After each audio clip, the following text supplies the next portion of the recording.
பூம்பாறை முருகன் கோவிலுக்கு போட்ட வீடியோ முதலில் பார்த்தேன். என் பிள்ளைகள் இருவருக்கும் ஆட்டிசம் பிரச்சனை. பூம்பாறை கோவிலுக்கு செல்லும் வாய்ப்பு கிடைத்தது. அந்த கோவிலில் இருக்கும் ஐயர் குழந்தைகளுக்காக தீர்த்தம் கொடுத்தார். அன்று முதல் இன்று வரை என் குழந்தைகளுக்கு வந்து தீர்த்தம் கொடுத்து வந்துள்ளேன். தற்பொழுது மறுபடியும் என் குழந்தைகளுக்கு தீர்த்தம் வாங்கி கொடுக்கலாமா? என் குழந்தைகள் குணமடைய நான் என்ன செய்ய வேண்டும்? நீங்க முதல்ல இந்த கர்மாவெல்லாம் தாண்டி நீங்க இந்த மலையை மெரிச்சதே ஒரு பெரிய கொடுப்பன. பூம்பாறை கோயிலுக்கு தீர்த்தம் கொடுத்துருங்கன்றீங்க, போதுங்கம்மா. உங்களால எப்ப முடியுதோ 3 மாசத்துக்கு தடவை இல்ல 6 மாசத்துக்கு வருஷத்துக்கு ஒரு தடவையாவது போங்க.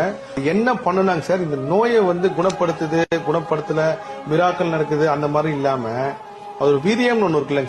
கண் கூடவே ஒரு அம்மா சொன்னாங்க, சார் என் பையன் ரொம்ப ஒரு மாதிரி கத்துவாங்க, எங்கனாலும் பக்கத்து வீட்டுல இருக்கிறவங்க கூட பண்ணுவாங்க, ஆனா பெரிய அதிசயம் அங்க போய் அந்த தீர்த்தம் கொடுத்ததுக்கு அப்புறம் சாந்தமாயிட்டாங்க. இது அங்க அந்த மண்ணுக்கு உண்டான ஒரு பெரிய விஷயம் சார்.